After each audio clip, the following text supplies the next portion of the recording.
पूज्यपाद प्रेम जी महाराज मुंबई आए। उस समय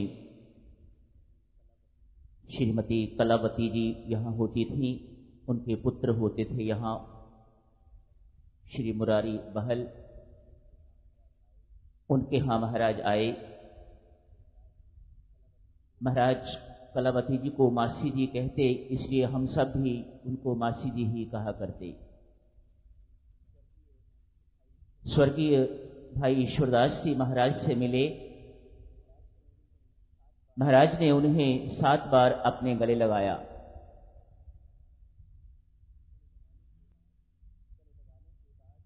गले लगाने के बाद भाई ईश्वरदास जी की आंखों में आंसू थे, प्रसन्नता के आंसू। महाराज श्री के चरणों पर अपना शीश नवाया। मासी जी दिल्ली आए,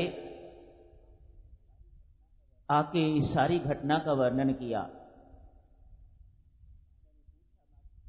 मैंने पूछा, मासी जी क्या बात थी? प्रेम जी महाराज ने ईश्वरदास जी को 7 बार अपने गले क्यों लगाया? कहने लगी, मैंने भी पूछा था, वहीं बैठे बैठे ही बात हुई। क्या बात है ईश्वरदास? प्रेम जी महाराज ने आपको 7 बार गले लगाया है। ईश्वरदास जी कहने लगे, मासी जी घर से निकला था तो ये सोच के निकला था, यदि प्रेम जी महाराज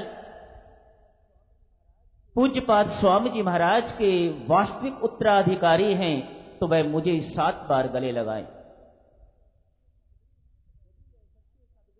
यदि वह सच्चे सदगुरु हैं तो वह मुझे 7 बार गले लगाएं। इसीलिए प्रेम जी महाराज ने मुझे 7 बार गले लगाया। इन्हीं को कहा जाता है सदगुरु। मात्र सत्संगों का आयोजन करने वाला सदगुरु नहीं हुआ करता। दीक्षा देनी आरंभ कर देनी या कुछ इस प्रकार की बातें करने लग जानी, वे सदगुरु नहीं हुआ करते। आइए देखें सदगुरु किसे कहा जाता है, क्या परिभाषाएं हैं सदगुरु की, क्या सदगुण होने चाहिए सदगुरु में जिन्हें सदगुरु कहा जाता है। सदगुरु वह जो मुख से कम समझाए और करके अधिक समझाए, उन्हें सदगुरु कहा जाता है। अभी आपने भजन सुना, जो भव सागर पार ले जाने की योग्य रखता है, योग्यता रखता है, वह सदगुरु। जो स्वयं ही अभी संसार में खोया हुआ है, जो स्वयं ही अभी संसारिकता में डूबा हुआ है, वह किसी दूसरे को क्या निकालेगा? जो स्वयं ही बंधा हुआ है संसार में, वह दूसरे को मुक्त क्या करेगा? वह मुक्त नहीं कर सकता। वह तो अपने आप को भी धोखा दे रहा है और औरों को भी धोखा दे रहा है। मैं ऐसे व्यक्तियों से विशेषतया कभी अपने आप से प्रश्न पूछता हूं, क्या मुंह दिखाऊंगा वहां पर जाके? जाना तो वहां है। एक राजा थे, अनेक वर्षों से एक विद्वान ब्राह्मण से कथा सुनते। मानो 30-35 वर्ष हो गए होंगे।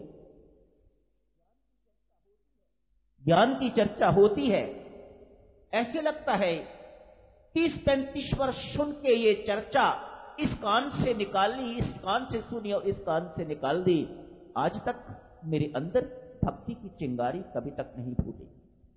क्या कारण? आज राजा रोष में है थोड़े। ब्राह्मण देवता, मैंने इतनी भारी तनख्वाह पर आपको रखा हुआ है, इतना बड़ा चढ़ावा आपको होता है, 30-35 वर्ष में भी मेरे अंदर भक्ति भक्ति का नामो निशान उदय नहीं हुआ, मेरे अंदर वैराग्य नहीं जगा। मैं उसी प्रकार से कामी हूं, उसी प्रकार से लोभी हूं, उसी प्रकार से अहंकारी हूं। मेरे हृदय में किसी प्रकार की कोई सुधार नहीं हुआ। जो मन को सुधारे वह सदगुरु। सदगुरु शरीर को नहीं पकड़ता, सदगुरु मन को पकड़ता है, सदगुरु हमारी बुद्धि को पकड़ता है और सदगुरु हमारी आत्मा को पकड़ के रखता है। जो ऐसा करे उसे सदगुरु कहा जाता है। जो संसारिकता में धकेले, जो संसार में धकेले, जो भौतिकवाद में धकेले भक्तजनों, वह संत नहीं कहा जा सकता, उसे सदगुरु नहीं कहा जा सकता। सदगुरु की परिभाषा ये नहीं है। इसलिए एक सच्चा संत सदगुरु कभी भौतिक लाभ के लिए, अपने शिष्यों के लिए, अपने अनुयायियों के लिए, भौतिक लाभ के लिए कभी परमेश्वर के दरबार में प्रार्थना नहीं करता। सच्चा सदगुरु, सदगुरु सक्सेना साहब सदा सच्चा ही होता है। वह कभी अपने अनुयायियों के लिए इन्हें भौतिक लाभ हो जाए, ये और अमीर हो जाएं, इनको प्रमोशन मिल जाए, इनके घर औलाद हो जाए, इनकी और गाड़ियां दौड़ने लग जाए, इनका ये हो जाए, उनका वो हो जाए। सच्चा सदगुरु कभी इन चीजों के लिए प्रार्थना नहीं किया करता। ये तो संसारी किया करते हैं, जो अपने आप को सदगुरु कहलाने का ढोंग रचाते हैं, दम्भी हैं जो। सच्चा सदगुरु कभी ऐसी बात नहीं करता।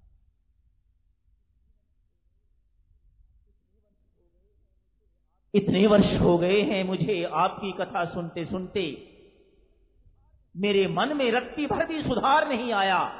1 महीने में इस बात का मुझे उत्तर दीजिएगा, नहीं तो मैं आपको कत्ल करवा दूंगा। आज ब्राह्मण बेचारा बहुत दुखी है, चेहरा मुंह लटका हुआ घर की ओर लौट रहा है। एक रास्ते में सदगुरु मिले हैं जिन्हें महात्मा कबीर कहा जाता है। क्या बात है ब्राह्मण, आज बड़े उदास दिखाई दे रहे हो, अपनी समस्या बताई। क्या मैं तुम्हारी समस्या का समाधान कर सकता हूं?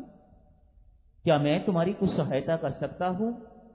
करो महाराज, अन्यथा मेरी तो मृत्यु मेरे सामने दिखाई दे रही है। ठीक बात है, मैं अपना वेश बदलता हूं, राज दरबार में चलता हूं, जाके कह राजा को इतने छोटे से प्रश्न का उत्तर तो मेरा शिष्य देगा। महात्मा कबीर एक शिष्य बनके, एक कथावाचक के शिष्य बनके चले गए हैं। जो छोटा बनने में संकोच नहीं करता वह सतगुरु, जो छोटा बनने में, जो नौकर बनने में, जो सेवक बनने में परहेज नहीं करता वह सतगुरु, वह संत। उत्तर देने के लिए महात्मा कबीर राज दरबार में प्रस्तुत हो गए। राजन, उत्तर चाहते हो तो थोड़ी देर के लिए अपनी गद्दी से, अपने सिंहासन से नीचे आ जाओ। अपने राज्य की बागडोर मेरे हाथ में सौंपो, तब तेरी बात का मैं सही सही उत्तर दे सकूंगा। ठीक बात है महात्मन, जो आपकी आज्ञा।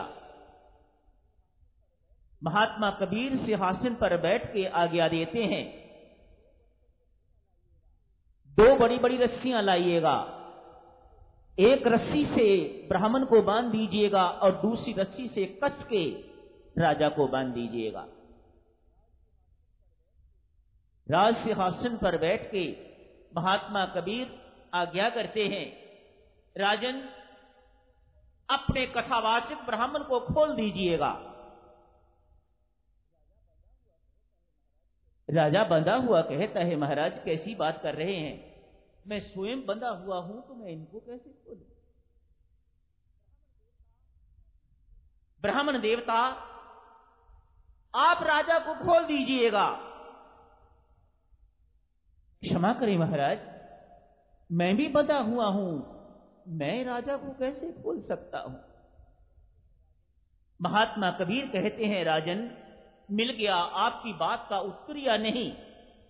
जो स्वयं बंधा हुआ है, जो स्वयं संसारिक सुखों में, संसार रूपी दलदल में जो स्वयं धंसा हुआ है, वह किसी दूसरे को इस दलदल से क्या निकालेगा? जिसके अंदर स्वयं भक्ति नहीं है, जिसके अंदर स्वयं वैराग्य नहीं है, जिसके अंदर स्वयं ज्ञान नहीं है, वह अपने अनुयायियों को, अपने शिष्यों को उनका उद्धार क्या कर सकेगा? उनको कहां भक्ति दे सकेगा? कहां उनको वैराग्य दे सकेगा? कहां उनको ज्ञान दे सकेगा? राजन, जो स्वयं बंधे हुए हुआ करते हैं, वह दूसरों को बंधन मुक्त नहीं कर सकते। जो हमें इन बंधनों से मुक्त करे वह सद्गुरु, जो हमें भव पार ले जाए वह सतगुरु, जो अपना सब कुछ दे के कंगाल हो जाए वह सतगुरु, जो अपना सब कुछ दे के कंगाल हो जाए वह सतगुरु।